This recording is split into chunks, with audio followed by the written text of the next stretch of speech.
From the Aero Sports Tennessee home office along the banks of the Stones River in the heart of Rutherford County, this is the Coach Will KRIESKY Show, a weekly showcase of highlights, interviews, and insights from Riverdale head football coach Will KRIESKY.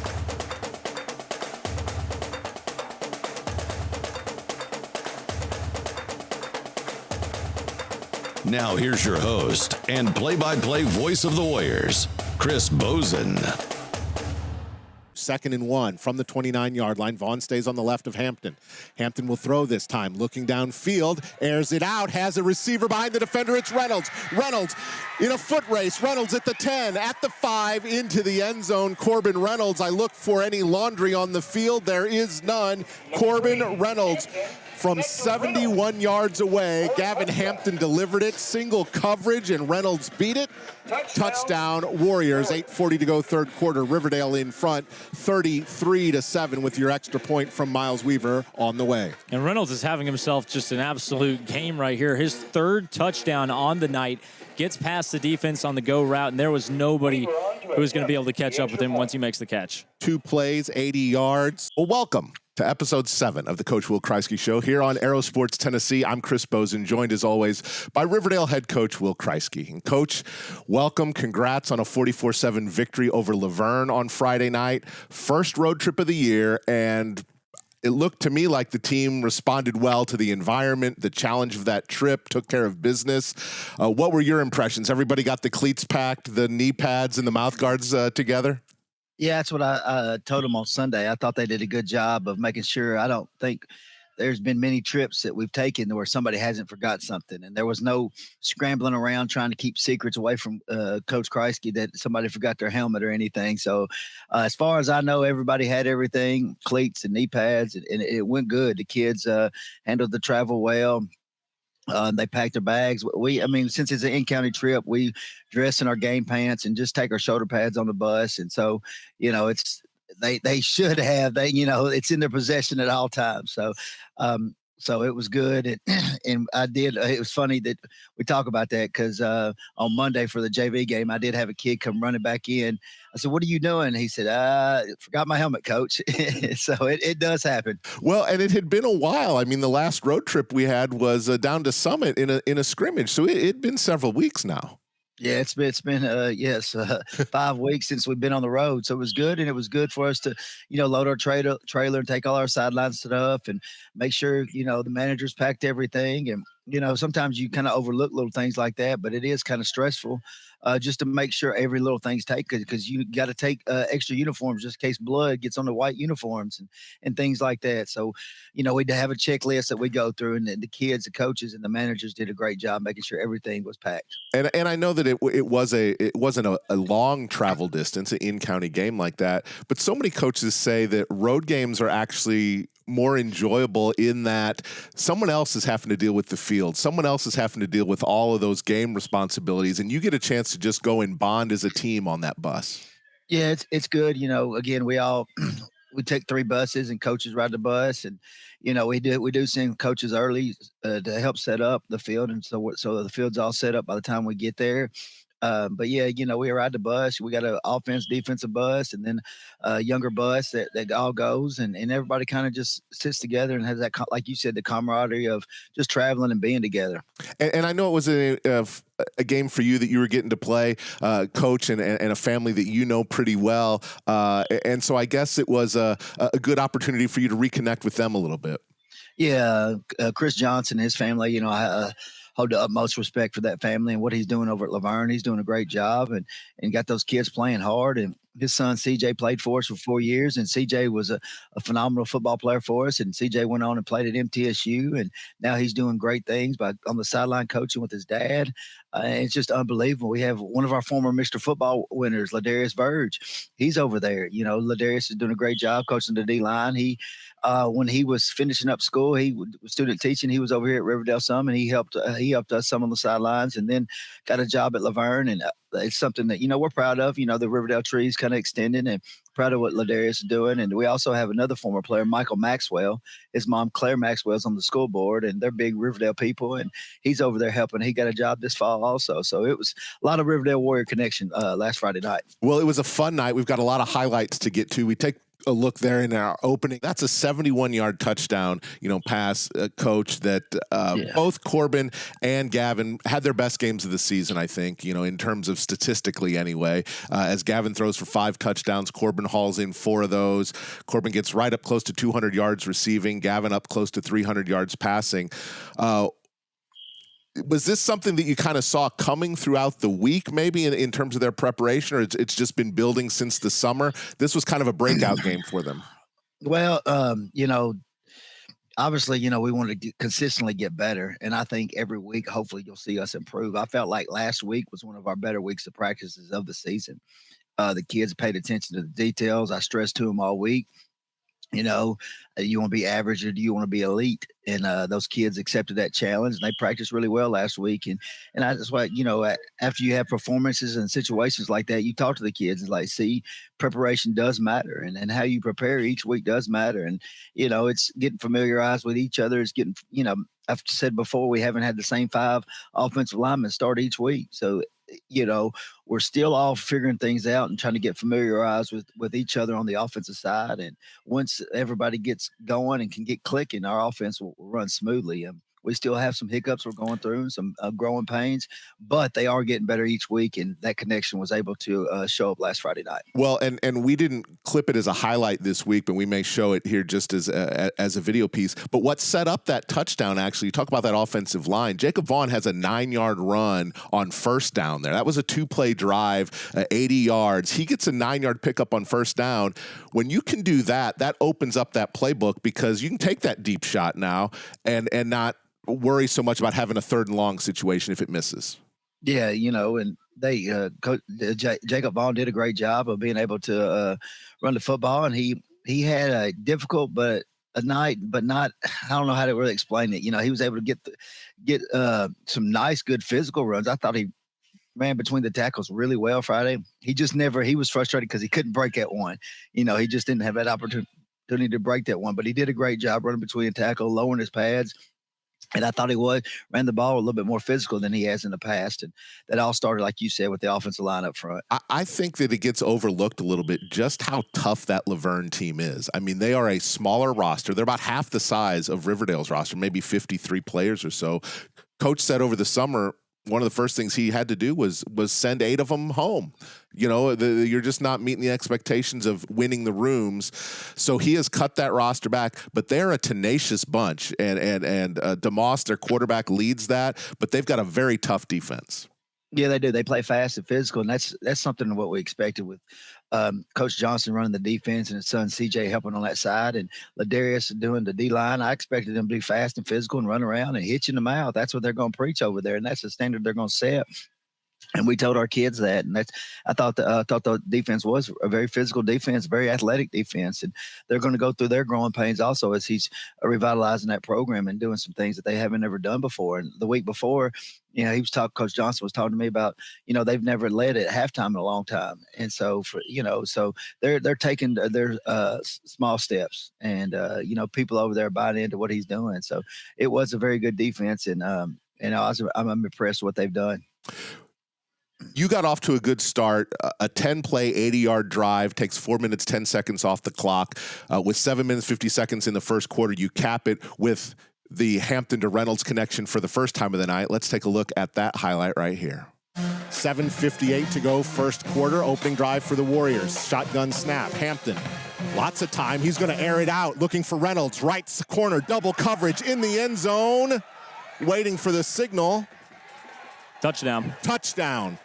I had to wait. I'm looking for the ruling, Ethan, and then it finally came in. But Corbin Reynolds from 35 yards out, touchdown from Gavin Hampton with 7:50 to go first quarter. Riverdale jumps in front 6-0. Extra point is pending.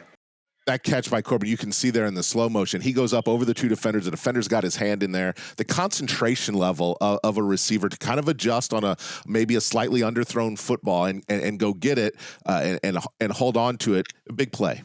That was a real big play. That's things we expect out of Corbin and what we expect him to do.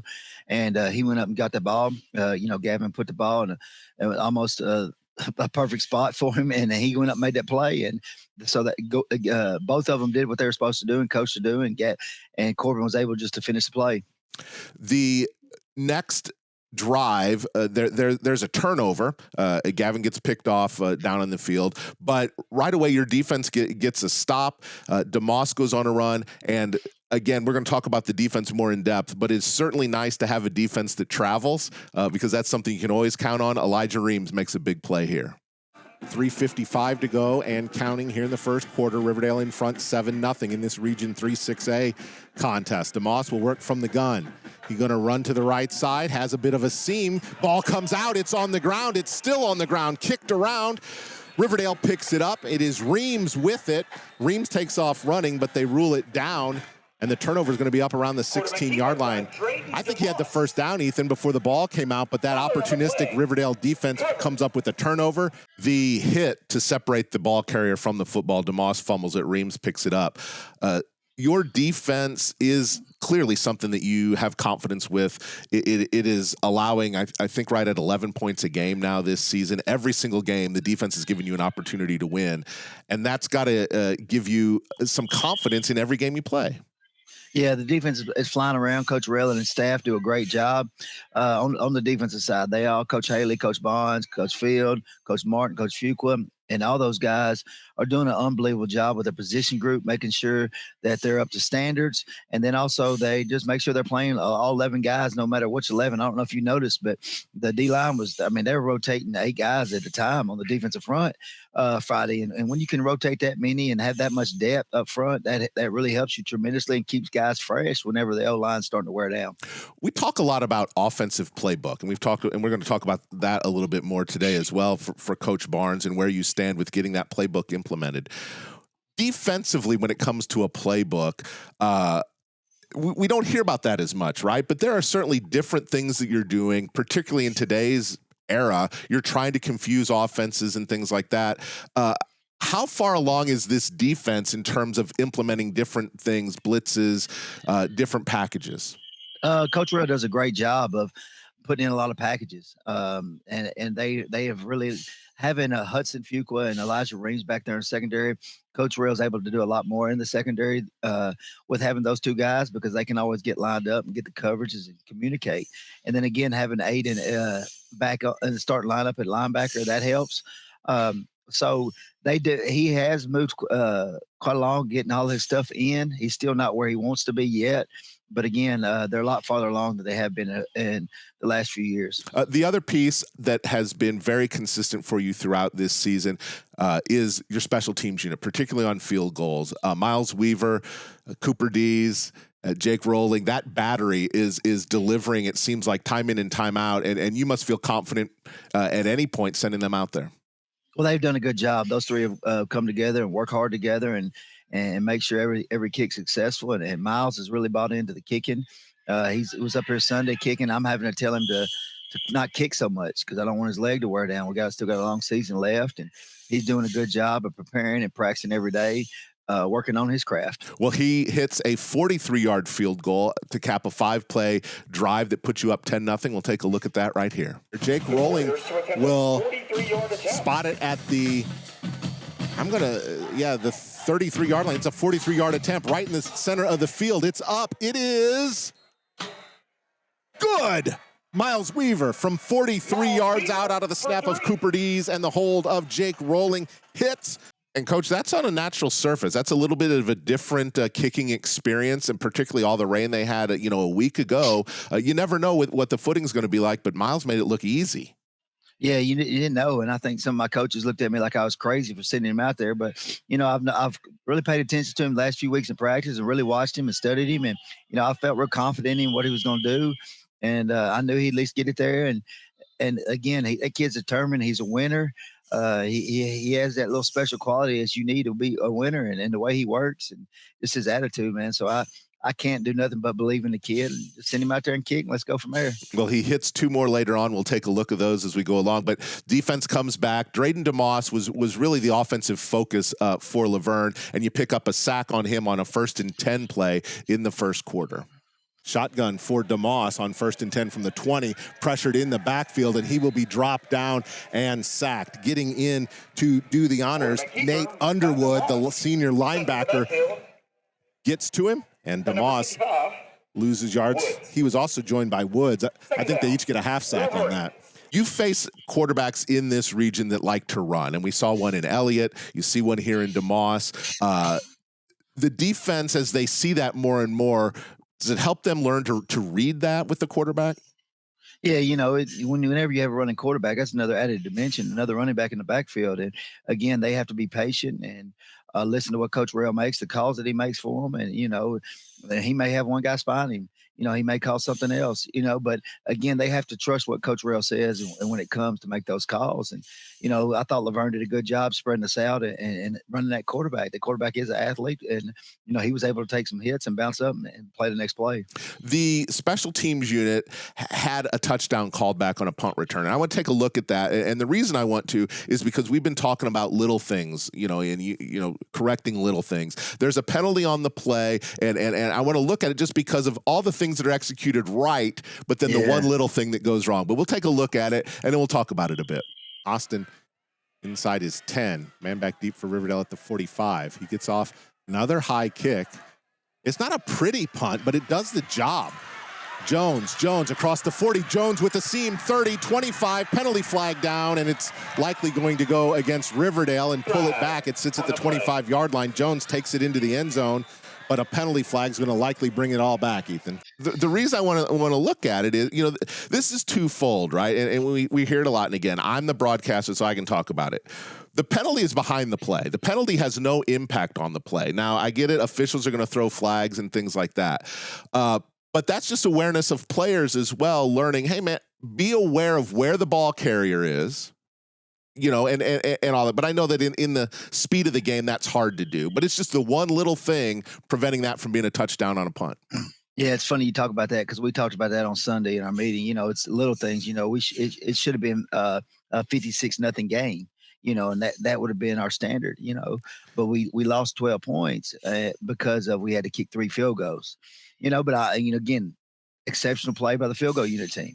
But the little things cost us on those 3 drives of getting in the end zone. We had misalignment by some people that the play was there and we aligned wrong. If we line up right and run the play, we would have scored. We dropped the ball. And then we missed some assignments up front, which caused those 12 points being off the board and getting 3 field goals. But just like on that situation, also, that young man, he's playing hard, playing fast. And the little things, all he has to do is just stop or run by him and not even focus, not even touch that young man, and that play goes into the end zone. But again, the little things like that was what cost us, and we're trying to start eliminating those. Well, and the other reason I wanted to show it was it's a great job by Zayden, on the return to read the blocking lanes, find those gaps. He's going to break one before this season's out. Yeah, Zayden does a good job and does a great job when the ball's in his hand and makes plays. So he's got good vision. He's an athlete, and hopefully we can get him loose in the next few weeks. The Hampton to Reynolds connection, we're going to look at all these. So here's the next one. This was the shortest one of the night, a 6-yard touchdown that capped an 8-play, 64-yard drive, put you up 17-0. We're just underway, second quarter. 3 receivers right. Hampton in the shotgun, looks to throw. Reynolds cuts across, and Reynolds across the goal line for the touchdown on the 6-yard completion from Gavin Hampton to senior Corbin Reynolds with 8:55 to go in the second quarter of play. Riverdale extends its lead 16-0 with your extra point pending. That is one that if it's not connection between the quarterback and the receiver, that turns into a pick 6 oftentimes if they're not on the same page, and you saw the defenders were right there. Yeah, the defenders are close, and like you said, Gavin's got to make a good read. That's tagged on the RPO, and Corbin's got to get open and find a window, and then he has to catch the ball because that's tight coverage right there. And again, all 3 players got to make sure they do what they're supposed to, and then the offensive line's got to make sure they're blocking up front. 4th and goal, you call on Miles Weaver once again. We'll take a quick look at this field goal that comes from 23 yards out. after that field goal, defense is out there again, and a guy that has had a really solid season, right? He's a name that we call every game, but he's slowly putting together a really impressive year, and he gets a sack of Drayden DeMoss on this next series. Some ball in the near hash. They move right to left. Shotgun snap. DeMoss looking right, and he is sacked back at about the 21-yard line as the pocket collapsed. Levante's House is in there. House with the sack. Gunn there as well. Gunn comes in to help, but Levante's House wraps up the quarterback there, gets the sack. He's just putting together a really, really solid year. Yeah, he is. He's getting better every week. He's getting more reps. He played a little bit sparingly last year in some packages that we ran. But this year, he's a senior, stepped up, been part of the program 4 years, and he's bought in and done everything. And just every year has gotten better. And as you can see, his play time has increased each week, not only each year, but each week. And he's getting better. He's pretty athletic. He wrestles for us, for our high school, for our team. And, I think that has helped him grow into also being a better football player. You took some timeouts at the end of that first half, and we were discussing it in the broadcast because my interpretation was the little things. Like you had said, you missed some opportunities, had a drop football in the end zone, some different things. Was that your thought process there? Was like, let's correct some things even before we get to the locker room? Yeah, I felt like we need to get some things corrected and communicated with, and Coach Barnes wanted to be able to talk to some of those guys and get them on the right page. Again, we'll look great, and then all of a sudden we'll come out and get discombobulated, and we can't get 11 guys on the same page. And that's what I preached to them yesterday at the end of practice. We have 3 good periods of practice, then we'll have a bad period, and then we'll go back and have 2 more good periods. And it's consistency. We have to be consistent on everything. And I know I've said it over and over on this show, but that's something I've been harping on these kids about. And I felt like we needed Coach Barnes and those guys needed to talk to the guys, and also get them settled down. So again, we're still dealing with teenagers, and one little mistake can get them all tore up, just like when their girlfriend breaks up, it's the end of the world, so we have to sometimes talk to them and settle them down, calm down, guys. It's all right. I don't know of any NFL team that plays a perfect game. Yes, we're stressing to be perfect. And yes, we need to fix little mistakes, and we can't have 11 guys do a little mistake on the same play. But again, if we get all crazy and lose our mind, then the mistakes will keep happening. Take a deep breath and let's move on to the next play. Well, one of the things I was laughing about there is I know we're both parents, and it's frustrating just like you tell your kid, why do I have to tell you 3, 4, 5 times to do something, get something done? But one of the younger guys that is having a good year, and I don't know what it's like in the locker room, how often you have to tell him, but Luke Tritch hauls in another touchdown. It caps a 5-play, 40-yard drive that took 36 seconds off the clock and put you up 27-0. We'll take a look at that touchdown here. Snap to Hampton from the gun. Throws towards the right corner of the end zone. It's Luke Tritch hauling it in. And a nice pitch and catch there. Luke Tritch, the freshman, hauls it in.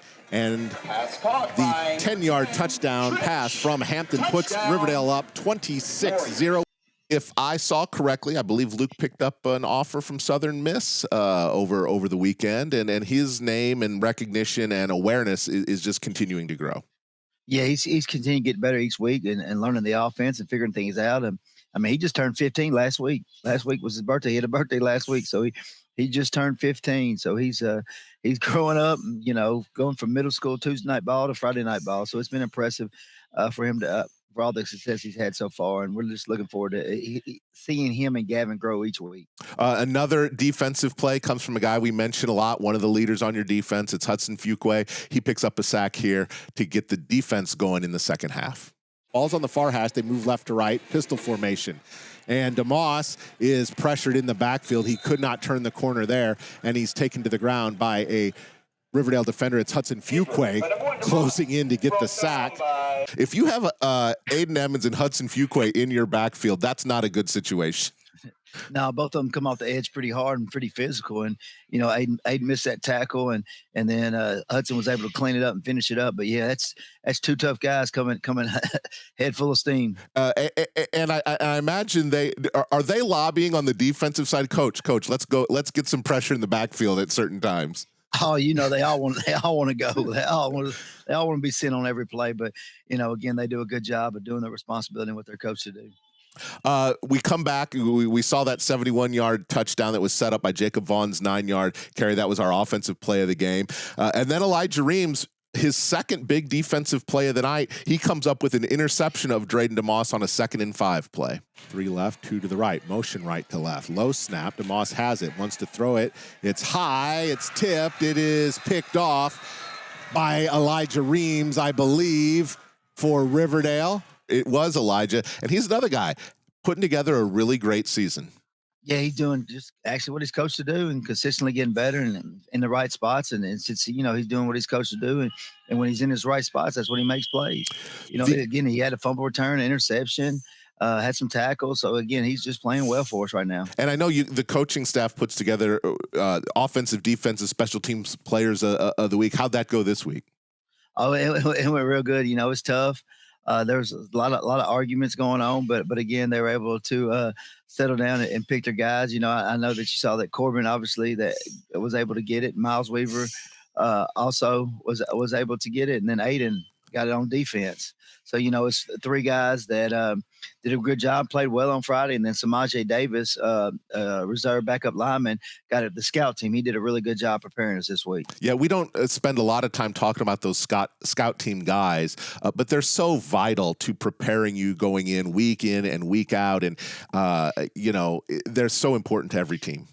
Yeah, they're very important, and they make sure we get to look throughout the week so those guys are prepared. And sometimes parents don't realize the importance of the role of their child because they're not getting all that Friday night action. They may get a play here or play there, but they are very vital to the program and what they do and how they prepare us each week. And then hopefully the way those guys are preparing us each week will have them prepared, ready to play next year. And it's learning to be a part of a team, right? It's whatever that role is. If you do your job, you are contributing to the success overall of the team.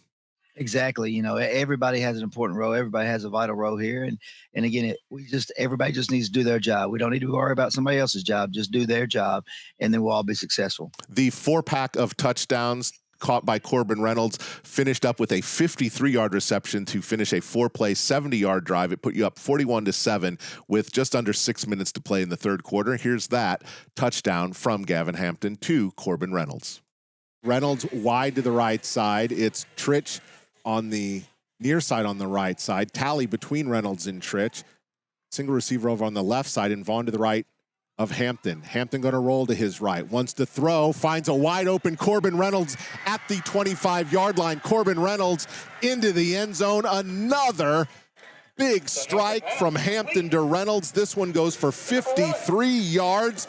Reynolds had no blue shirts around him with 5:59 to go in the third quarter. Riverdale extends its lead 40-7 with the extra point pending. Corbin Reynolds and Gavin Hampton have found their connection tonight, Ethan.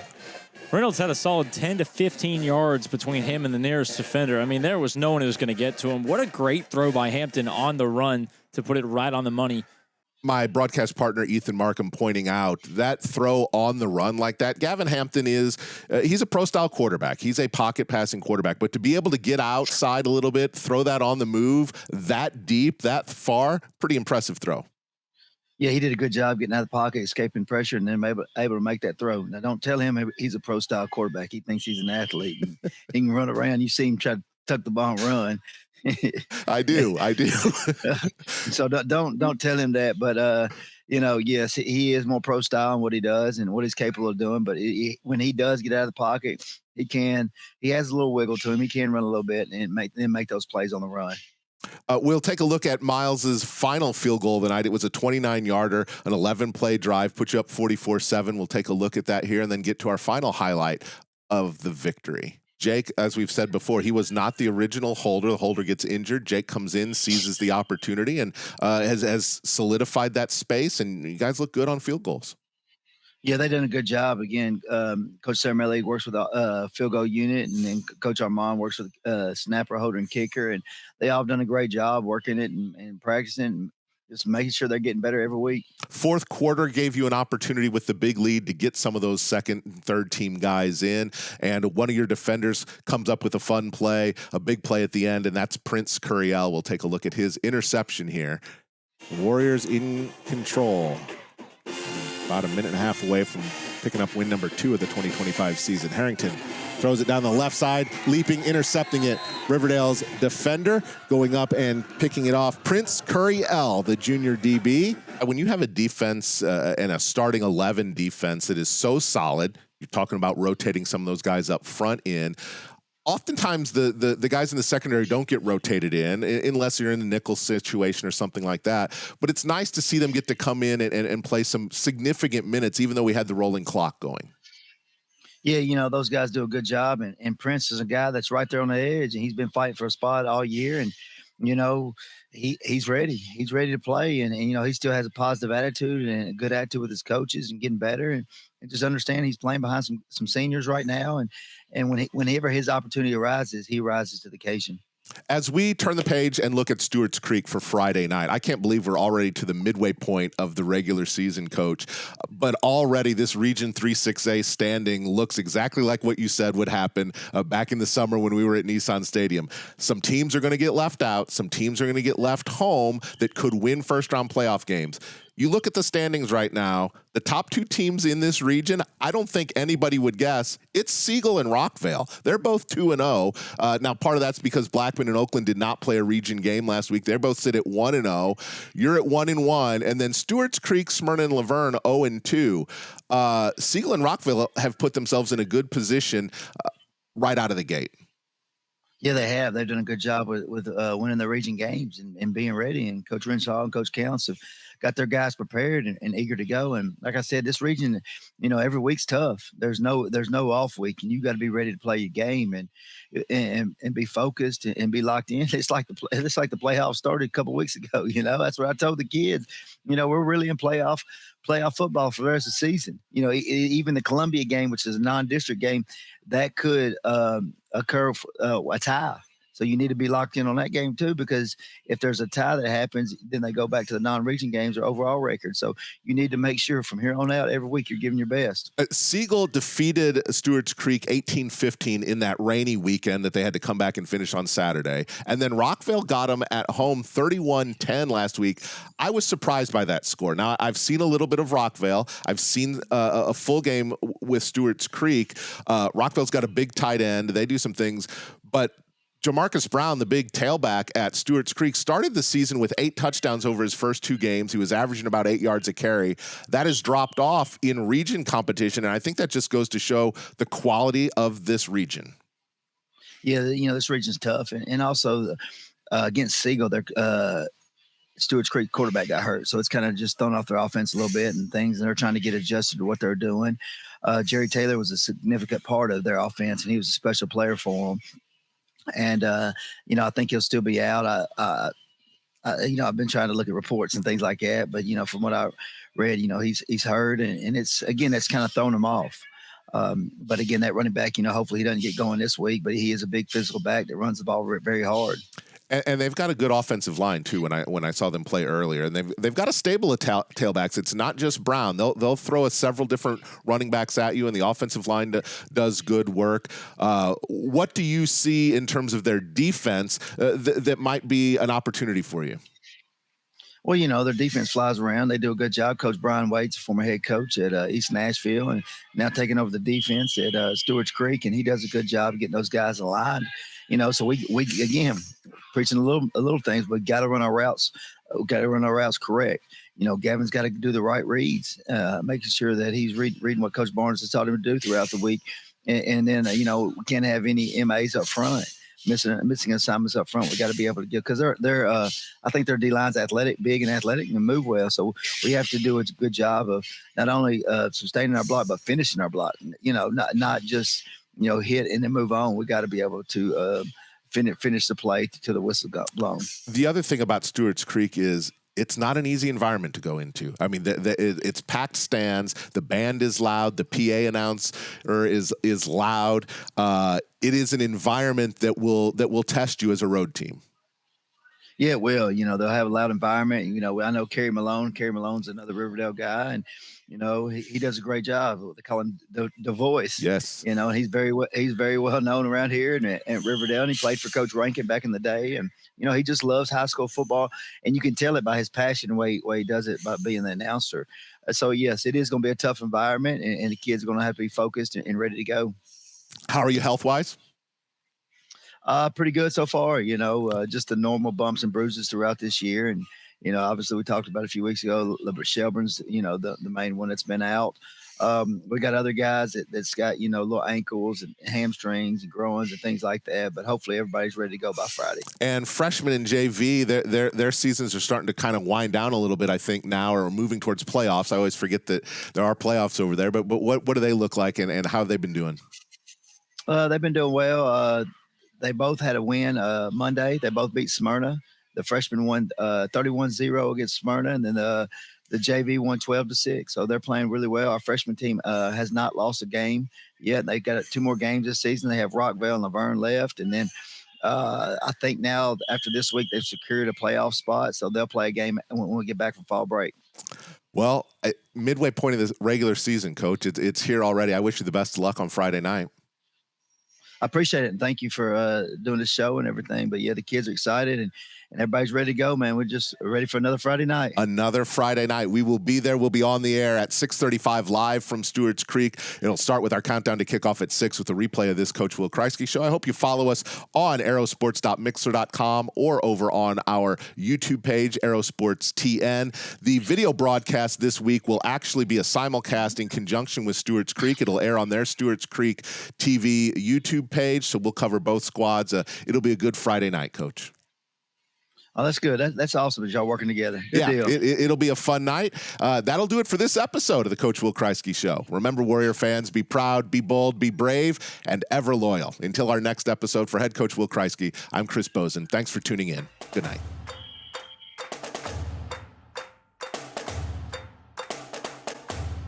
This is the Coach Will KRIESKY Show, a weekly showcase of highlights, interviews, and insights from Riverdale head football coach Will KRIESKY.